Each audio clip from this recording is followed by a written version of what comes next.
No doubt आज के दिन की सबसे बड़ी ब्रेकिंग न्यूज़ जो कि ऑलरेडी हम लोग को यहाँ पे पता ही थी कि आरबीआई के एमपीसी की बैठक है एंड इसी से रिलेटेड बहुत सारे आउटकम सामने यहाँ पे आने वाले हैं।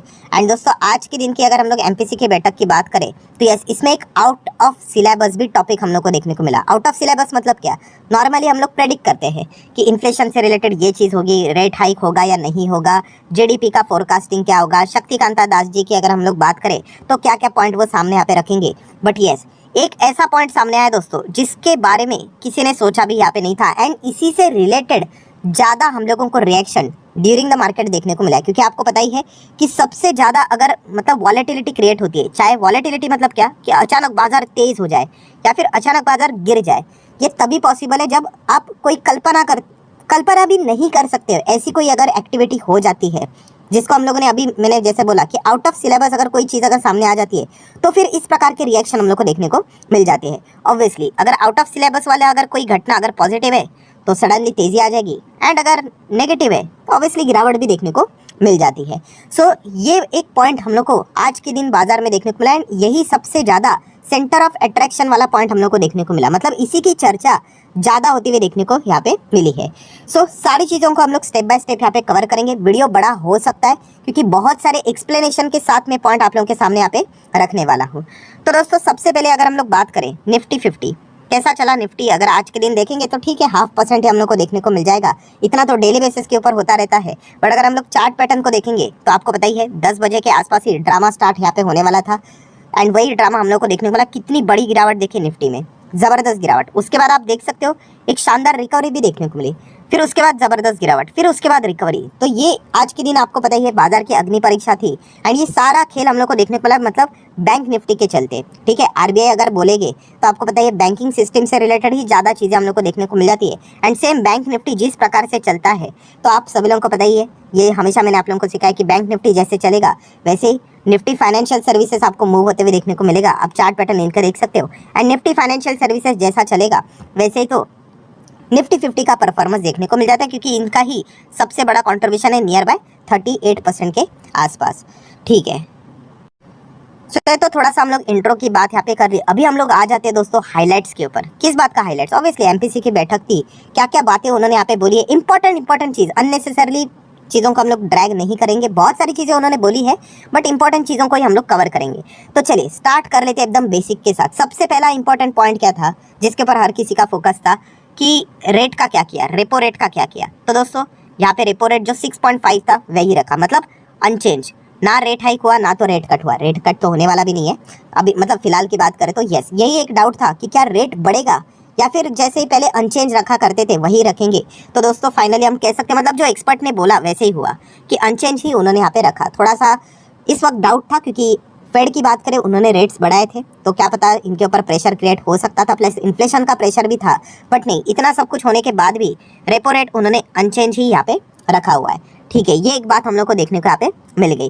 देन अगर हम लोग बात करें दोस्तों, आप सभी लोगों को पता है एस्टिमेट किए जाते हैं। एस्टिमेट मतलब भविष्य में इन्फ्लेशन क्या होगा, भविष्य में जीडीपी क्या होगा, उसका एस्टिमेट यहाँ पे बताया जाता है।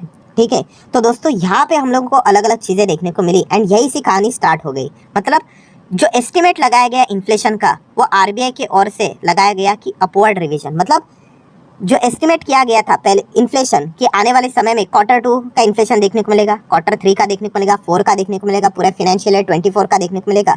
तो उसमें आरबीआई ने बदलाव किया एंड बदलाव क्या किया है, अपवर्ड रिवीजन। मतलब जो पहले इन्फ्लेशन आरबीआई ने फोरकास्ट किया था, प्रोजेक्ट किया था, वो उन्होंने बढ़ा दिया। पहले कितना किया था पता है आपको? 5.2%। Q2 का जो रिटेल इन्फ्लेशन आएगा वो 5.2 आएगा, अभी कितना किया पता है? डायरेक्ट 6.2, मतलब 1% की बढ़ोतरी। मतलब दोस्तों अभी ये जो Q2 खत्म होगा ना उसके बाद इन्फ्लेशन का डेटा सामने आएगा वो 6% के ऊपर वापस चला जाएगा। ये आरबीआई ने पहले ही बोल के रखा है एंड देखा गया तो ये थोड़ी सी सेंसिबल बात भी है, आपको पता ही है। ये जो एल नीनो हम लोग को देखने को मिला, ये जो बाहर देखने को मिल रहा है, टोमेटो के प्राइजेस देख सकते हो, अनियन के प्राइजेस भी स्टार्ट अभी हाइक होना शुरू हो ही जाएंगे। कल का आपने आखिरी वीडियो देखा ही होगा। क्रूड ऑयल की अगर हम लोग बात करें तो ये जो प्रोजेक्शन आरबीआई ने यहाँ पे बढ़ाया है कि आने वाले Q2 में इन्फ्लेशन वापस 6 के बाहर निकल जाएगा, ये बात बताती है कि आरबीआई को चिंता सता रही है इन्फ्लेशन से रिलेटेड। साफ साफ ये डेटा के चलते हम लोग ये चीज़ यहाँ पे बोल सकते हैं। एंड यहाँ से ही हम लोग को दिक्कतें देखने को मिल गई कि आरबीआई थोड़ा अभी इन्फ्लेशन से रिलेटेड वापस कंसर्न होना स्टार्ट यहाँ पे हो चुके हैं। इसका कंक्लूजन क्या है दोस्तों? कंक्लूजन ये निकलता है कि जो रेट कट के हम लोग जो सपने देख रहे हैं, ठीक है, रेट कट आएगा ये तो बच्चे बच्चे को पता है, हाँ, बट कब आएगा इससे रिलेटेड जो हम लोग सपने देख रहे थे कि जल्द आ जाएगा, तो वो जल्द देखने के सपने छोड़ दो, डिले हो जाएगा, ठीक है। क्योंकि इन्फ्लेशन को ही आरबीआई ने यहाँ पे बढ़ा दिया है, तो रेट कट कहाँ से हो जाएंगे? क्योंकि इन्फ्लेशन बढ़ेगा तो उनको उस हिसाब से सारी चीज़ों को के साथ डील यहाँ पे करना पड़ेगा, मतलब रेट्स बढ़ाने के हिसाब से सोचना यहाँ पे पड़ेगा। तो ये चीज़ें हम लोग को फिलहाल तो देखने को यहाँ पे मिल रही है। मतलब क्या है, अभी तक हम लोग को क्या समझ में आया कि इन्फ्लेशन से रिलेटेड जो चीज़ें हैं उसके चलते आरबीआई को चिंता यहाँ पे बार बार सता रही है। एंड क्या पता शायद से आने वाले समय में अगर कुछ ज़्यादा ही एक्सट्रीम सिचुएशन अगर हो जाए तो रेट हाइक भी हो सकता है, अगर एक्सट्रीम सिचुएशन हुई तो। सो ये पॉइंट हम लोग को देखने को यहाँ पे मिला है। देन अगर हम लोग बात करेंगे दोस्तों जीडीपी ग्रोथ की बात करें तो इससे रिलेटेड आरबीआई ने क्या बोला है? तो आरबीआई ने बोला है कि जो ग्रोथ है 24 का, फाइनेंशियल 24 जो चल रहा है, वो उन्होंने प्रोजेक्ट किया है 6.5%, ठीक है। पहले कितना था? पहले भी 6.5% था। मतलब क्या है? मतलब साफ है कि जीडीपी में आरबीआई ने कोई भी छेड़छाड़ी नहीं की है। जो पहले भी ग्रोथ एक्सपेक्ट करे थे वही ग्रोथ वो अभी भी एक्सपेक्ट फिलहाल तो यहाँ पे कर रहे हैं। देन दोस्तों अभी हम लोग बात करेंगे सबसे important point, out of syllabus वाला टॉपिक। मतलब ये सारी बातें तो हमें पता ही है, ये तो अगले एमपीसी की बैठक में भी होगा। इन्फ्लेशन क्या है, रेट हाइक होगा या नहीं होगा, जीडीपी का फोरकास्टिंग क्या है, कम किया कि ज़्यादा किया, ये तो चल ही जाएगा। बट दोस्तों अभी आ गया दोस्तों एक out of syllabus topic, and इसी चीज़ के चलते ये जो ऐसा गिरावट हुई ना दोस्तों, वो इसी पॉइंट के चलते यहाँ पे हुआ है। सो ऐसा क्या हो गया दोस्तों? तो दोस्तों वो है CRR। यस दोस्तों, कैश रिजर्व रेशो की अगर हम लोग यहाँ पे बात करें, इससे रिलेटेड हम लोग को एक एक्स्ट्रा तड़का आरबीआई के ओर से यहाँ पे लगते हुए देखने को यहाँ पे मिल चुका है, ठीक है। सो ये एग्जैक्टली क्या चीज़ हुई है वो मैं आपको स्टेप बाय स्टेप बताऊंगा। बट सबसे पहले जो अभी एक बिगनर रहेगा वो तो बोलेगा सर ये CRR होता ही क्या है, वहीं से तो शुरुआत करना पड़ेगा, ठीक है। तो मैं आप लोगों को वहीं से सारी चीज़ें बताना चाहूँगा। देखिए CRR मतलब क्या? कैश रिजर्व रेशो, ठीक है। अभी ये तो इसका फुल फॉर्म हो गया। इसका अर्थ क्या है? ये CRR BRR जो चीज़ें होती है ना दोस्तों, ये बैंक्स के ऊपर हम लोग को लागू होते हुए देखने को मिल जाती है। अभी इसका अर्थ क्या होता है सुनिए। ये होता है दोस्तों आरबीआई, ठीक है, और ये होती है कोई भी बैंक पकड़ लीजिए, कोई भी ICICI, SBI, HDFC, कोई भी बैंक पकड़ लीजिए। तो दोस्तों आरबीआई यहाँ पे क्या बोलता है पता है? कि बैंक आपको हमारे पास कुछ पैसा रखना पड़ेगा।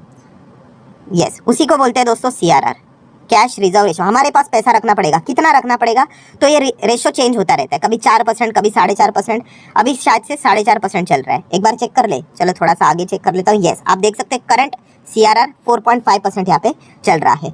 सो वापस स्टोरी को कंटिन्यू कर लेते हैं। आरबीआई है, ठीक है, यहाँ पे कोई तो एक बैंक है।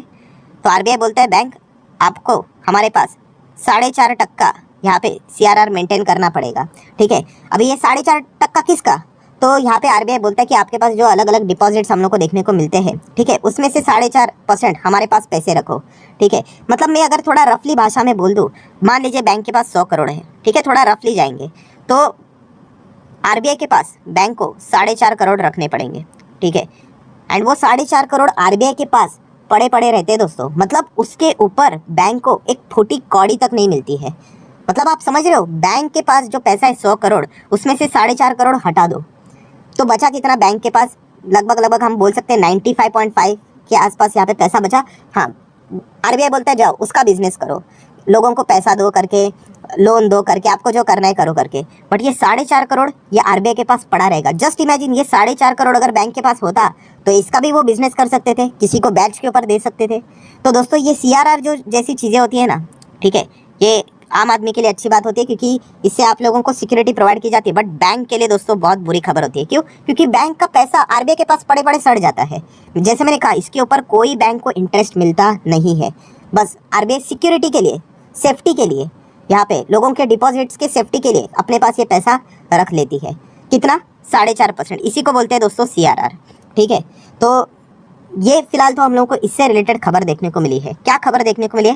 तो एक नया टर्म सामने आ चुका है। नया टर्म मतलब यही ऑलरेडी हम लोग को फाइनेंस में देखने को मिल जाता है, जो कि आप देख सकते हैं आरबीआई ने एक अनाउंस कर दिया है। क्या अनाउंस कर दिया है? कि central bank RBI bring temporary 10% ICRR to maintain the liquidity in system. अभी CRR सुना, ये ICRR क्या है?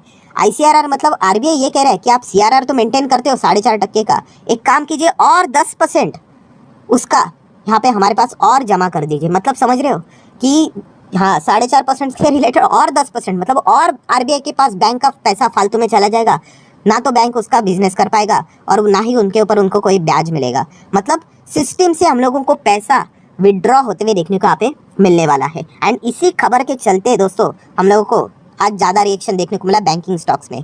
देन आप देख सकते हैं, देखिए bank to maintain 10% incremental CRR from 12 अगस्त से ये चीज़ें उनको स्टार्ट करनी है। मतलब ऑलरेडी वो 4.5% RBI के पास रखते थे जिसके ऊपर उनको कोई ब्याज नहीं मिलता है, और 10% उनको RBI के पास रखना है।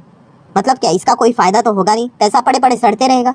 तो ये चीज़ हम लोग को देखने को मिले और जैसे ही खबर आ गई दोस्तों टक करके हम लोग को गिरावट देखने को यहाँ पे मिले। ये मेजर रीजन है, ठीक है। हाँ उसके बाद क्या क्या हुआ वो भी मैं आपको बताऊंगा, क्योंकि जैसे जैसे चीज़ें आगे बढ़ी शक्तिकांता दास जी को इससे रिलेटेड सवाल पूछे गए तो उन्होंने इससे रिलेटेड स्पष्टीकरण दे दिया।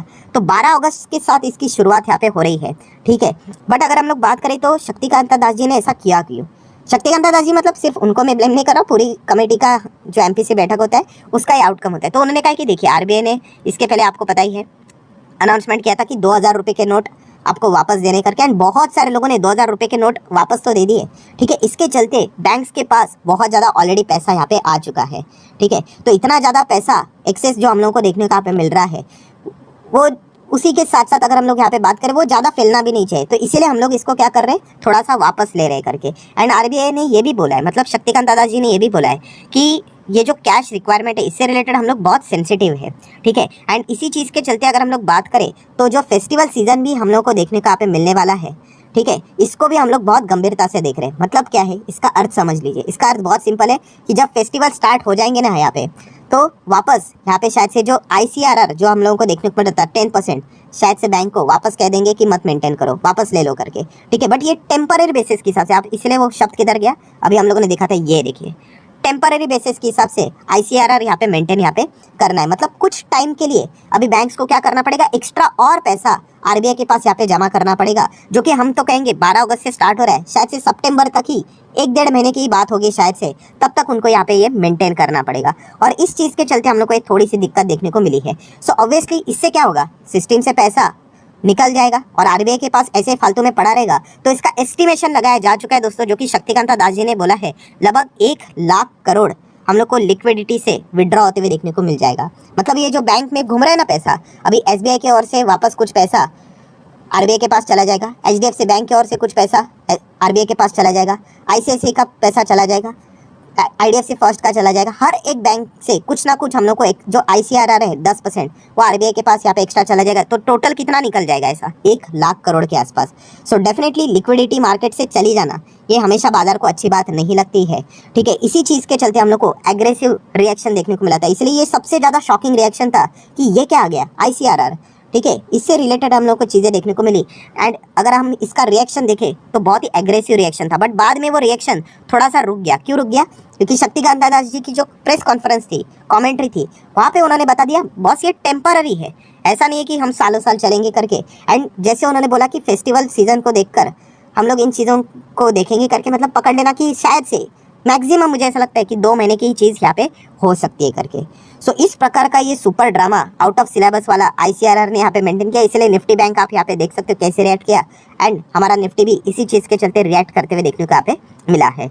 सो ओवरऑल अगर हम लोग कंक्लूजन की बात करें दोस्तों, बहुत ही ज़बरदस्त हम लोग को ये MPC की बैठक देखने को मिली। तो फाइनल कंक्लूजन क्या निकला, क्या रेट हाइक हुआ, क्या रेट कट हुआ? नहीं, जो अनचेंज था वैसे ही रखा उन्होंने, ठीक है। फोरकास्टिंग की बात करें कि भविष्य में GDP में कोई बदलाव किया, उन्होंने कोई बदलाव नहीं किया, जो पहले बोला था वही रखा, ठीक है। देन अगर इन्फ्लेशन की बात करें, भविष्य में इन्फ्लेशन Q2 का 6% के बाहर निकल जाएगा, ये उन्होंने प्रेडिक्शन यहाँ पे किया है। मतलब ये चिंता सता रही है उनको इन्फ्लेशन से रिलेटेड कि शायद से इन्फ्लेशन उनको तकलीफ दे सकता है। मान लीजिए अगर भविष्य में अगर और ये इन्फ्लेशन अगर ऐसा ही सिचुएशन बढ़ता रहा तो माइट भी रेट हाइक भी हो सकता है, माइट भी, ठीक है। तो बट फिलहाल हम कह सकते हैं उन्होंने Q2 का जो प्रेडिक्शन बढ़ाया है, इसके चलते हम लोग कह सकते हैं कि थोड़ा सा प्रेशर उनके ऊपर हम लोग को देखने को यहाँ पे मिल रहा है। एंड देन अगर हम लोग आखिरी बात करें तो CRR तो मैंने एक्सप्लेन आप लोगों को कर दिया, पैसा रखना पड़ता है बैंक्स को आरबीआई के पास, जिसके ऊपर उनको कोई ब्याज नहीं मिलेगा। अभी आईसीआरआर मतलब एक्स्ट्रा और 10% आरबीआई के पास पड़े पड़े यहाँ पे रहने वाला है। इसके चलते 1 लाख करोड़ सिस्टम से चला जाएगा, उसके ऊपर ना तो बैंक को कोई ब्याज मिलेगा, ना ही वो बिजनेस कर पाएंगे। तो इसलिए इस न्यूज़ को थोड़ा सा नेगेटिव माना जाता है। बट आरबीआई की अगर हम बात करें, उन्होंने स्पष्टीकरण दे दिया कि ये ज़्यादा लंबी अवधि के लिए यहाँ पे नहीं है, तो इसलिए बाजार इस चीज़ को थोड़ा सा ओके रिएक्शन दे दिया। अगर ये चीज़ उन्होंने नहीं बोली होती ना कि टेम्पररी है या फिर फेस्टिवल सीजन से रिलेटेड बात है, तो मार्केट जबरदस्त गिरता और नीचे यहाँ पे आता करके, क्योंकि फिर अनसर्टेनिटी रहती कि कब तक यहाँ पे रहने वाला है। अभी तक हम ये कह सकते कि चलो एटलीस्ट 2 महीने ना, चलो हम लोग इतना झेल लेंगे, क्योंकि ऑलरेडी 2000 रुपये के बहुत सारे नोट आ चुके हैं। सो ये पूरा सुपर ड्रामा हम लोग को आज के दिन यहाँ पे देखने को मिला। बहुत मज़ा आ गया, बहुत कुछ नई चीज़ें हम लोग को सीखने को यहाँ पे मिली है। एंड अगर आपने CRR ICRR के बारे में पहली बार यहाँ पे जाना, एंड अगर मैंने जो एक्सप्लेन किया अगर आपको जेन्युइनली समझ में आया होगा, तो आप जस्ट कमेंट सेक्शन में यस करके फीडबैक यहाँ पे दे सकते हो, तो मुझे भी समझ में आ जाएगा कि कितने लोगों को ये प्रॉपरली चीज़ यहाँ पे समझ में आ गई है।